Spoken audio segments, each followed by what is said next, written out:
नमस्कार प्रेक्षकांनो, सावळ्याची जणू सावली मालिकेच्या आजच्या भागामध्ये आपण पाहणार आहोत की आता सगळेजण कॉम्पिटिशन शोमध्ये आलेले असतात. जगन्नाथ आता जज बनून बाकीच्या दोन जज समोर आता खुर्चीवर बसतात. तेव्हा आता भैरवीने जगन्नाथला बघितलेलं असतं आणि तेवढ्यात भैरवीचा जो ऑर्गनायझर असतो तो म्हणतो की मॅडम, या जजला किती पैसे द्यायचे ना हे मी त्यांच्यासोबत बोलून घेतो. तेव्हा आता जगन्नाथकडे बघत भैरवी म्हणते की काही गरज नाही आहे त्याची, कारण त्याचा काहीच उपयोग होणार नाही आहे. तेव्हा ऑर्गनायझर म्हणतो की असं कसं मॅडम? तर लगेचच भैरवी म्हणते की या जजला मी खूप वर्षापासून ओळखते. तेव्हा ऑर्गनायझरला मोठा धक्का बसलेला असतो आणि त्यानंतर आता सगळे जजेस जगन्नाथ बरोबर आता शेजारी खुर्चीवर बसतात आणि आता कॉम्पिटिशनला सुरुवात झालेली असते.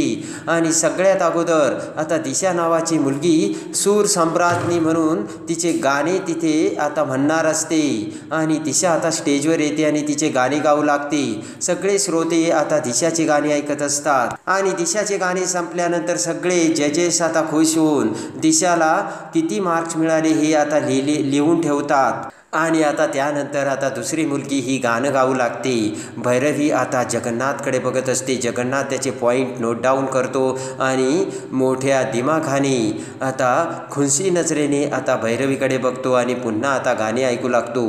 इकडे आता तारा तिच्या रूममध्ये मोबाईलबरोबर खेळत बसलेली असते आणि तेवढ्यात आता सोहम आणि बबलू दरवाजा उघडून आतमध्ये येतात. त्यांना बघून तारा उठून उभा राहते. तर प्रेमाने ताराकडे बघत सोहम म्हणतो की बबलू, मी ताराकडे लक्ष देतो, तू ताराकडे लक्ष दे. तेव्हा बबलू हा सोहमकडे बघतो आणि पटकन दरवाजाकडे जातो आणि आता बबलूने दरवाजा बंद करून घेतलेला असतो. तर आता सोहमने गुलाबाचं फुल आणि कॅडबरी चॉकलेट आणलेलं असतं आणि प्रेमाने सोहम ते ताराला देतो आणि म्हणतो की बेस्ट ऑफ लक. तर लगेच आता तारा खुश होते. सोहम म्हणतो की हे खूप छोटं गिफ्ट आहे पण तुझ्या स्माईलसाठी. तेव्हा आता खुश होत तारा म्हणते, तू माझ्यासाठी इथपर्यंत आला ना, तेच माझ्यासाठी खूप मोठं गिफ्ट आहे सोहम. आणि इकडे आता बबलू हा बाहेर लक्ष देत असतो आणि तेवढ्यात कुणीतरी आल्याचे बबलूला जाणवते. पटकन बबलू आता पळत पळत सोहमकडे येतो आणि सोहम आणि तारा एकमेकांकडे एकटक नजरेने बघत आता त्यामध्ये हरवून गेलेले असतात. बबलू आता हळूच सोहमला हाक मारतो पण सोहमचं काही लक्षच नसतं आणि तेवढ्यात आता जोराने बबलू आता सोहमला चापट मारतो आणि सोहमला भानावर आणतो. सोहम म्हणतो काय आहे? तर बबलू म्हणतो भैरवी बाई आली, ताराची मॉम. तेवढ्यात आता सोहम डचकतो आणि म्हणतो चल चल. आता सोहम आता पटकन बबलूसोबत खिडकीतून उडी मारून बाहेर जातो. पटकन आता भैरवी दरवाजा उघडून आतमध्ये येते आणि म्हणते की तारा. तर आता तारा म्हणते काय झालं मॉम? ताराकडे बघत भैरवी म्हणते की एवढ्या डिफिकल्ट सिच्युएशनमध्ये तू एवढी नॉर्मल कशी राहू शकतेस तारा? तारा म्हणते काय झालं ग मॉम? आणि तेवढ्यात आता भैरवी म्हणते की बाहेर काय चाललंय तारा, तुला माहीत नाही का? तारा म्हणते असं काय बोलतेस मॉम? काय, मला खरंच काही माहिती नाही, काय चाललंय बाहेर सांग ना. आणि विचार करत आता भैरवी म्हणते की तारा, मला वाटतंय काय आपला गेम ओव्हर झालाय. ताराला आता काळजी वाटते आणि म्हणते मॉम काय झालं मला सांग ना. आणि लगेच आता भैरवी म्हणते की तारा, या आपल्या कॉम्पिटिशन स्पर्धेचा तिसरा जज कोण आहे माहिती का? तारा म्हणते कोण? तर भैरवी म्हणते तो जगन्नाथ आहे. ते ऐकताच आता ताराच्या काळजाचा ठोका चुकलेला असतो आणि तेवढ्यात आता तारा डोक्याला हात लावून बाजूला होते. तर खुर्चीवर सोहमने दिलेलं गुलाबाचं फूल आणि कॅडबरी चॉकलेट आता भैरवी बघते. ते हातात घेत भैरवी म्हणते तारा हे काय आहे? तेवढ्यात ते बघत तारा म्हणते की अगं माझे फॅन्स आले होते ना, त्यांनी मला ते दिलं. तेव्हा आता भैरवी म्हणते तुला सांगितलं होतं ना कुणालाही आतमध्ये घेऊ नकोस म्हणून. तारा म्हणते की अगं ते आले, मग मी आता काय करू? आणि त्या गुलाबाच्या फुलाकडे बघत आता भैरवी म्हणते हे रेड रोज काय तुला फॅनने दिलं का? तुझ्या मॉमला शिकवतेस का तू? पटकन ते गुलाबाचं फूल फेकून देत भैरवी म्हणते की इथे काय चाललंय, आपण कशासाठी आलोय काय? तारा भैरवी म्हणते की आपल्या पुढ्यामध्ये काय मांडून ठेवलंय याची तुला कल्पना आहे का आणि कसला विचार करतेस तू? भैरवी म्हणते तुला कळतंय का तारा, तुझं ध्येय आणि टार्गेट हे फिक्स असायला हवं. ही स्पर्धा तुझ्यासाठी किती महत्त्वाची आहे हे तुझ्या लक्षात येतंय का तारा? तरीसुद्धा तू एवढी लाईटली का घेतेस? आणि लगेच आता भैरवी म्हणते की थोड्याच वेळेत तुझं गाणं सुरू होईल तारा, तेव्हा आपण आता बाहेर जायला हवं असे म्हणत भैरवी बाहेर जाते. इकडे आता स्टेजवर ऑर्गनायझर म्हणतात की आता आपल्याला मंत्रमुग्ध करायला अमेय कुलकर्णी नावाचा मुलगा येतोय, तर अमेय आता स्टेजवर येतो. सगळेजण आता टाळ्या वाजवतात आणि आता तारा देखील तिथे आलेली असते. तर अमेय आता गाणं गाऊ लागतो. सगळे जजेस आणि श्रोते आता गाणं ऐकत असतात आणि आता अमेयचे गाणे संपतात. सगळेजण टाळ्या वाजवतात. इकडे आता सोहम आणि बबलू खिडकीतून उडी मारून आता भैरवी, ज्या ठिकाणी भैरवीने सावलीला रूम दिलेली असते त्या सिक्रेट रूमच्या दरवाजापाशी येतात. आता दोघीही खूप थकलेले असतात. बबलू म्हणतो की सोहम, आता मला वाटतंय आपण खूप थकलो, आपण जरा वेळ आराम करायला हवा. आणि तेवढ्यात आता सोहम बबलूचे ते बोलणे आतमध्ये रूममध्ये असलेल्या सावलीला ऐकू जाते. आणि त्यानंतर आता सोहम बोट करत म्हणतो तिकडे बसायचं का, तर बबलू म्हणतो नको. आणि बबलू पटकन आता समोरच्या खोलीचा दरवाजा बघतो आणि आता सोहमला म्हणतो आतमध्ये जाऊन आराम करू. आणि दोघेही दरवाजामधून जाऊ लागतात. दरवाजा बंद असतो. तर आता दोघेही दरवाजा वाजवू लागतात. सावली आता जाम घाबरलेली असते आणि प्रेमाने सोहम म्हणतो की कोण आहे आतमध्ये, प्लीज दरवाजा उघडा. सावली आता त्यांचा आवाज ऐकते आणि म्हणते सोहम भाऊजी इथे. आणि इकडे आता सावली सोहम आणि बबलूचा आवाज ऐकते आणि पटकन तो माईक आता कपाटाच्या पाठीमागे लपवते.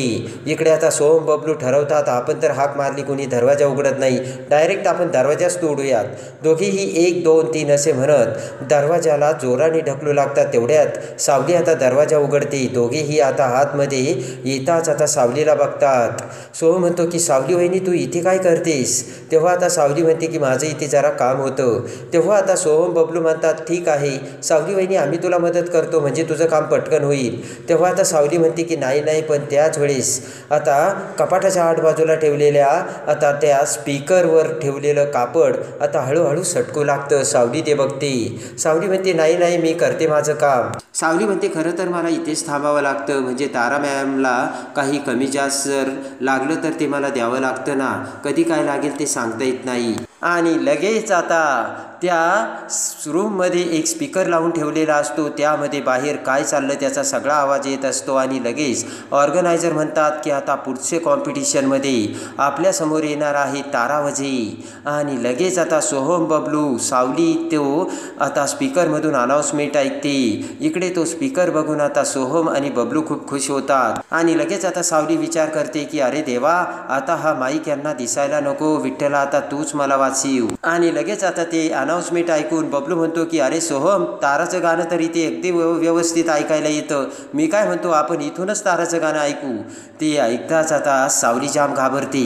सावली विचार करते की हे जर इथे उभा राहून गाणं ऐकतील तर मी गाणं कसं गाऊ. आणि सोहम म्हणतो नको रे, आपण ताराचं गाणं समोरच तारासमोर ऐकू. आणि लगेच आता सोहम बबलूला घेऊन तेथून निघून जातो. तर सावली सुटकेचा श्वास सोडते आणि पटकन आता सावली ही स्पीकरकडे बघते. इकडे आता अनाऊन्समेंट केल्यानंतर तारा ही स्टेजवर येते. सगळेजण आता टाळ्या वाजवतात आणि ताबडतोब आता तारा ही स्टेजवर येतात. सोहम आणि बबलूसुद्धा तिथे आलेले असतात आणि जगन्नाथ हा समोर जजेस बनून बसलेला असतो. सोहम बबलूचे लक्ष जगन्नाथकडे जाते आणि आता दोघांनाही धक्का बसतो. तर सोहम आता मोठमोठ्याने तारा स्टेजवर येतात, तारा तारा असे ओरडतो. आणि तिकडे आता सावली ही माईक घेऊन गाणं गाण्यासाठी तयार झालेली असते. आणि ताबडतोब आता सावली समोरच असलेल्या विठ्ठलाला हात जोडते. आणि हा जीव तुझ्यावर जडला या गाण्याचे बोल आता सावली अगदी मंजूळ सुरात गाऊन गाणं सुरू करते.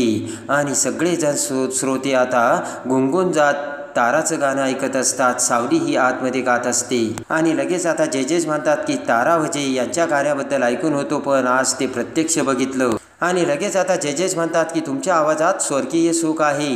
जगन्नाथ म्हणतो की खरं आहे, या आवाजात स्वर्गीय सुख आहे, हे खरं आहे. आणि लगेच आता जगन्नाथ म्हणतो मी काय म्हणतोय ते ऐका, एवढं स्वर्गीय आवाजाचं हे गाणं आहे, हा आवाज एवढा स्वर्गीय आहे, तर मग या स्वर्गीय आवाजाला तंत्राचं सुख कशाला.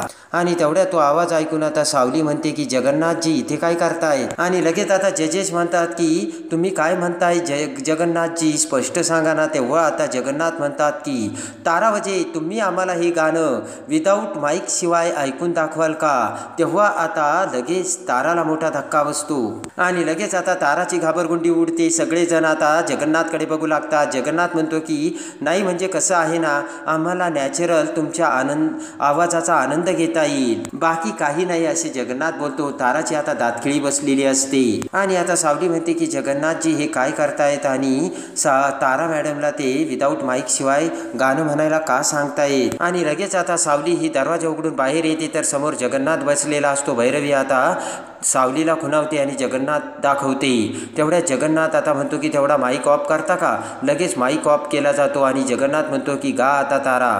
तेव्हा आता लगेच सोहम म्हणतो की तारा गा तारा. आणि तेवढ्यात आता सावली ही जगन्नाथला हात जोडते आणि सावलीकडे जगन्नाथने बघताच आता जगन्नाथ डोळे झाकतो. आता ताराची घाबरगुंडी उडालेली असते आणि सावलीने हात जोडताच आता हसतच जगन्नाथ म्हणतो की अगं तारा, मी तुझी गंमत करत होतो. खरंच तुझा आवाज स्वर्गीय सुख देणारा आहे आणि त्यापेक्षा मी मोठा नाही आहे. आणि लगेच आता भैरवी सावलीकडे बघते तर सावलीने हात जोडलेले असतात आणि त्या ठिकाणी भैरवीला वाचवलेली असते. आणि लगेच आता भैरवीकडे रागाने खुंसी नजरेने बघत जगन्नाथ विचार करतो की भैरवी वझे, तुला काय वाटलं एवढ्या लवकर मी तुझं पितळ उघडं करील की काय, थोडं खेळूयात ना आपण. आणि लगेच आता जगन्नाथ म्हणतो की तू मला जी आता अपमान करून मला जे बोलली ना त्याची तुला जाणीव करून द्यायला हवी आणि ती जाणीव मी तुला करून देणार भैरवी वझे, असे भैरवीकडे बघत आता जगन्नाथ विचार करतो. आणि त्यानंतर आता सगळेजण टाळ्या वाजवून ती स्पर्धा आता तो राऊंड संपल्याचे सांगतात आणि म्हणतात की यामधून फक्त 3 स्पर्धक निवडले गेलेले आहेत आणि तेही पुढच्या राऊंडसाठी. आणि लगेच आता ते म्हणतात की मी जजला विनंती करतो की त्यांनी निकाल देण्यासाठी रिकमेंड करावं. आणि जजेसला आता मंचावर बोलावले जाते. आणि लगेच आता रंगमंचावर येऊन जगन्नाथ हा माईक हातात घेतो आणि म्हणतो की त्याचं काय आहे ना, प्रत्येक स्पर्धकाला ही उत्कंठा आहे. जगन्नाथ म्हणतो की मी फक्त एवढंच सांगतो की आयुष्यात स्पर्धा असो की काहीही, जे काही आपण काम प्रामाणिकपणे करतो ना त्यातच खरा आनंद आहे आणि त्यातच खरं आपण जिंकतो. आणि खरं पुढे तोच जातो जो त्याच्या विजयातून दुसऱ्याला पुढे घेऊन जातो. आणि खरे विजयी स्पर्धक 3 आहेत असे जगन्नाथ बोलतो. आणि 3 योग्य स्पर्धकांची नावे आम्ही जाहीर करतो असे जगन्नाथ बोलतो. आणि लगेच आता जगन्नाथ कागद हातात घेतो आणि म्हणतो त्यांची नावे अशी आहेत. तर इकडे तारा आता सोहमला म्हणते की जगन्नाथजी ना माझं नाव आता घेणारच नाहीये. सोहम म्हणतो की तारा तू असं का बोलतेस, जगन्नाथ हे जज बनून आलेत आणि ते का तुझं नाव घेणार नाही, तू एकदम छान गायलीस. आणि लगेच आता जगन्नाथ म्हणतात की पहिलं नाव आहे ईशा जाधव. ईशा आता पटकन स्टेजवर येते. ईशाला खूप आनंद झालेला असतो. सगळेजण आता टाळ्या वाजवतात. आणि त्यानंतर आता जगन्नाथ दुसरं नाव घेतो अमेय कुलकर्णीचं. अमेय देखील आता स्टेजवर येतो. आता भैरवी आणि ताराला मोठी काळजी लागून राहिलेली असते. आणि लगेच आता तारा मॉमला म्हणते की मॉम चल, दोघेही आता माघारी फिरतात. तेवढ्यात आता जगन्नाथ म्हणतो तिसरा स्पर्धक आहे तारा वझे. आणि ते नाव ऐकताच भैरवी ही पाठीमागे जगन्नाथकडे बघते. तर आता भैरवी खुश होऊन ताराला स्टेजवर जायला सांगते.